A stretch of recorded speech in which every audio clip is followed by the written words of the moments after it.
Exodus 24 1 to 33. So it talks about how don't be a false witness, don't accept bribe, and those are all good. Don't oppress a foreigner.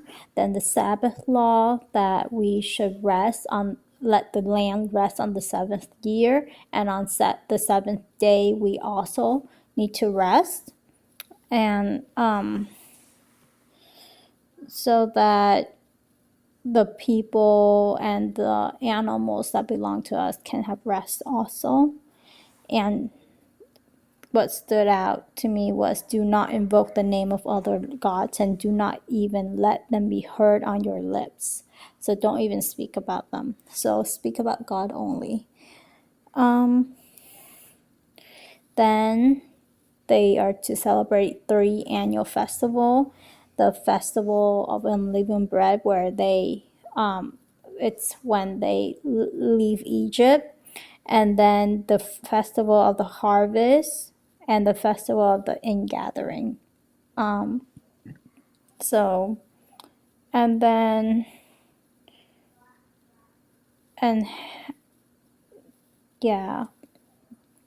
then God said that he will send an angel ahead of them, the Israelites, and that they are to pay attention to him, and that the angel will bring them into the land slowly, so that, and drive the inhabitants of the land out incrementally, so that the wild animals won't overcome the Israelites. So God does what he wants to do, but then he does it in a human timeline, I think.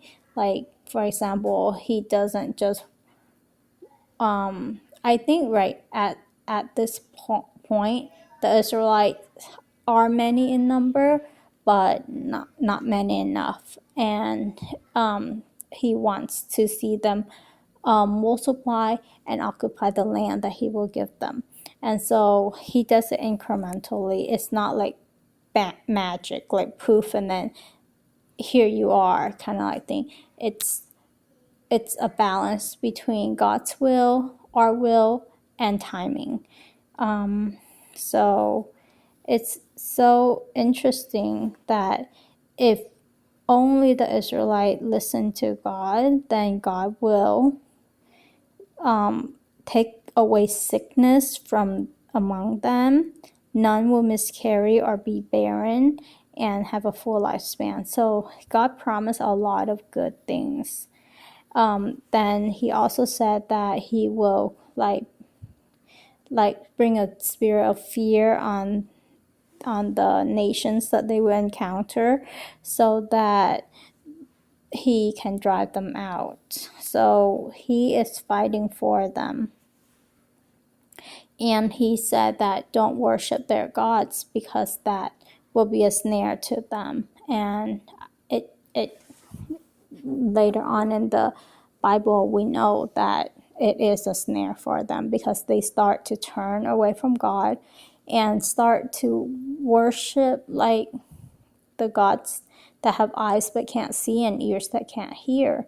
And when they do that, they miss out on the blessings from God.